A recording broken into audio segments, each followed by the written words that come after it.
do? Time for another beer review. This time we're going back to Northern Monk for the Patrons project. This is number 1.06. This is a collab between Northern Monk, Brewdog and Tom Joy. This beer is called And Breathe. It's a Imperial coffee and Plum Stout coming in at 11%. And it says it's made with single origin, El Salvador, Chalazos coffee and plum juice. So, as with all the patrons, I'll just do the little unpeel so you can see what you're getting. So there's the artwork, and there's all the stuff on the inside. A bit like when I did the, is that coming out of focus? You might not be able to read that. So that's all the stuff about it. So Tom Joy's a photographer, Brewdog's obviously a brewery that they're doing these collabs with. So this is number 1.06. So how the numbering system kind of works is that the first artist that they did a Patrons project collab with was Tom Joy, and then so this is the 6th beer that Tom Joy has done the artwork for in that series. So yeah, so the beer it's malted barley, oats, maltodextrin, plum juice concentrate, coffee hops and yeast, 30 IBUs, 11%. So yeah, I was really keen to try this beer. A couple of reasons. One, Brewdog have just done nothing in the way of Imperial stouts throughout the whole 2020 lockdown hardly, and they are really good at them despite a lot of the flack that Brewdog get.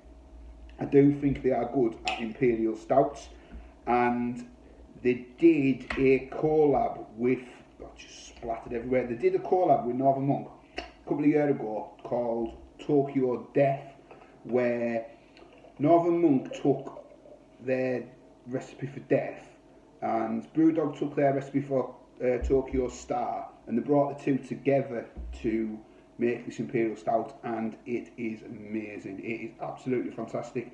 I think it was on the weekend that Brewdog Carlisle opens, and I think it survived less than 24 hours because there was one pig in particular who had a good go at it. And so yeah, I'm really looking forward to this. I like plum in stouts. You know, Titanic Plum Porter, for instance, as well, is a staple beer of the UK beer scene. So I am really looking forward to this. So yeah, beer in a glass, jet black. Looks like a real creamy mocha head on that. Just looks like the top of a espresso coffee or something. I don't know. Look at that, really creamy. It's got good look at the legs on it. Fantastic looking beer on the eye. Get the nose.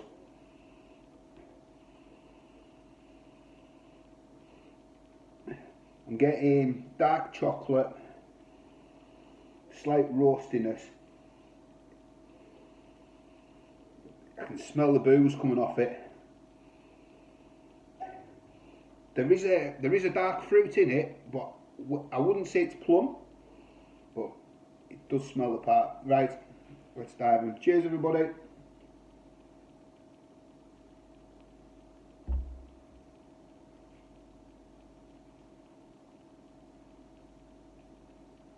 Oh, it's lovely.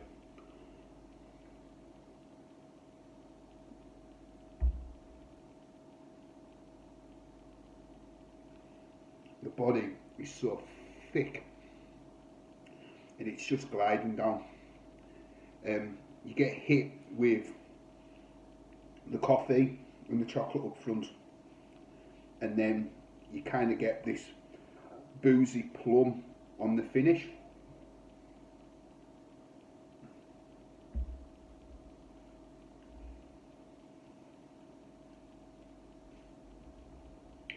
There's a zest. There's like a citrus zest in there as well. Kind of on the aftertaste, right behind the plum, so that although you're getting the coffee and the chocolate up front first, and then you're getting this plum, and it's a boozy plum, you're then getting this kind of like citrus zest that keeps popping in and out.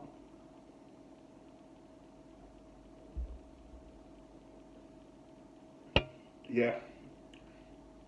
And now when you have to taste this citrus flavour, orange, it's kind of coming out a bit. I don't know if that's the coffee.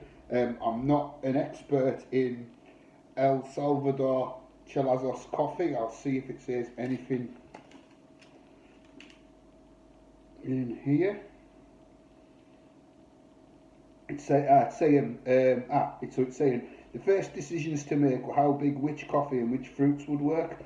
Obviously we want big targeting 11%. We settled on the plum, tangerine and marzipan notes of El Salvador Chelazos, backed up by plum juice during fermentation to a level designed to accentuate, not dominate. And yes, I'm getting that orange tangerine coming out in the aftertaste. It's really, really nice.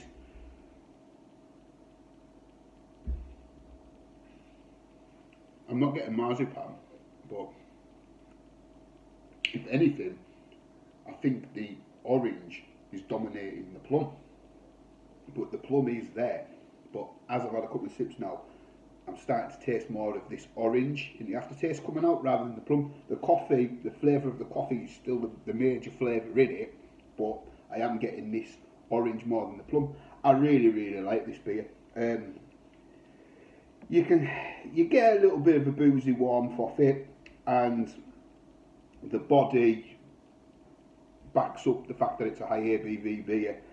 But yeah, it's very good. I don't think it's Tokyo Death level, but I do think it's a very, very, very good Imperial Stout. Would I recommend it? Yes. Would I drink it again? Yes. Happily drink it again. I think it is really, really good. Like I said, Brewdog are good at Imperial Stouts. Northern Monk are really good at Imperial Stouts as well. It's two people who make Imperial Stouts really well in the UK. I know Vocation and Siren get a lot of the hype at the moment, and deservedly. What I've had of Three Hills, very good as well, Imperial Stouts. But I do think that on their day, Brewdog and Northern Monk, when it comes to Imperial Stouts, are still very, very relevant. I just think, well, hopefully when we get out of lockdown and we get back to some kind of normality, hopefully Brewdog will start producing more Imperial Stouts, because it's what they're good at.